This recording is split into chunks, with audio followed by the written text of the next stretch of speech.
দলটার এইরকম করুণ পরিণতি হবে এটা চিন্তা করতেই খারাপ লাগে।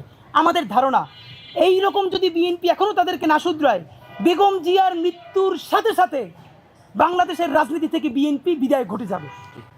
এখনও বিএনপি যেটুকু না সেটা বিএনপির বেগম জিয়ার নামে, বেগম জিয়ার মৃত্যুর সাথে সাথে বাংলাদেশ থেকে কিন্তু বিএনপি নাই হয়ে যাবে। কিন্তু সেটা আমাদের জন্য খুব আনন্দের সংবাদ না, কারণ ভারতীয় আধিপত্যবাদ বিরোধী লড়াইয়ে শহীদ জিয়ার বেগম জিয়ার বিএনপিও আমাদেরকে লাগবে। বিএনপির এখন যে পরিস্থিতি, আমি গ্রামে গঞ্জে মাঠে কথা হয়েছে, এটা 50 থেকে 100 আসনে বেশি যাবে না।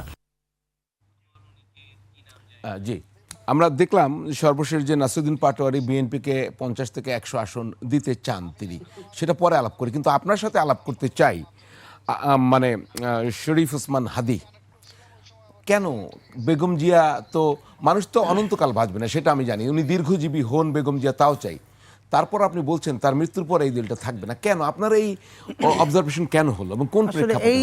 আমরা এই সংবাদ সম্মেলনটা যেদিন করেছিলাম সেটা হচ্ছে যখন পুরনো ঢাকায় একজনকে পাথর মেরে হত্যা করা হলো, যার সাথে চাঁদাবাজির সংশ্লিষ্টতা ছিল, সেটার সাথে ওখানকার যুবদল ছাত্রদলের কারো কারো কানেকশন ছিল এবং বিএনপি তাদেরকে পরবর্তীতে বহিষ্কারও করেছে। তো এর মানে হলো এদের ন্যূনতম কানেকশন আছে বলেই তো বিএনপি তাদেরকে বহিষ্কার করেছে।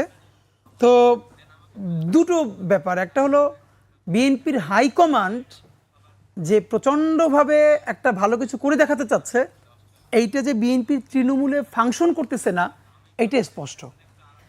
এটা সত্য কথা, বিএনপি গত 1 বছরে শত শত নেতাকর্মীকে তারা বহিষ্কার করেছে, আরও বিভিন্ন ইনিশিয়েটিভ নিয়েছে, কিন্তু তৃণমূলে তো সেটার ইম্প্যাক্ট অতদূর পৌঁছাচ্ছে না, যা কাজ চলবার চলছেই।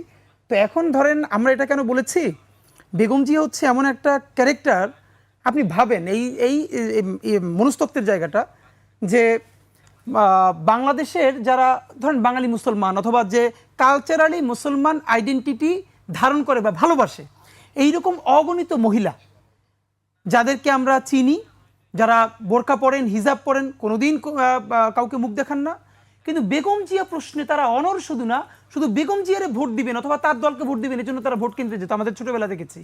এখন আপনি দেখেন বেগম জিয়ার যে এক্সপ্রেশন, বেগম জিয়ার যে লুক, এইটা কি তাদের লুকের মতো না? তিনি তো বোরকাও পরেন না, হিজাবও পরেন না। ওই যে বিশ্বাসের জায়গাটা, বাংলাদেশের আপামর মানুষ বেগম জিয়াকে মনে করেন যে এই ভদ্র মহিলা বাংলাদেশের স্বাধীনতার সার্বভৌমত্বের প্রশ্নে আসলেই আপোষহীন।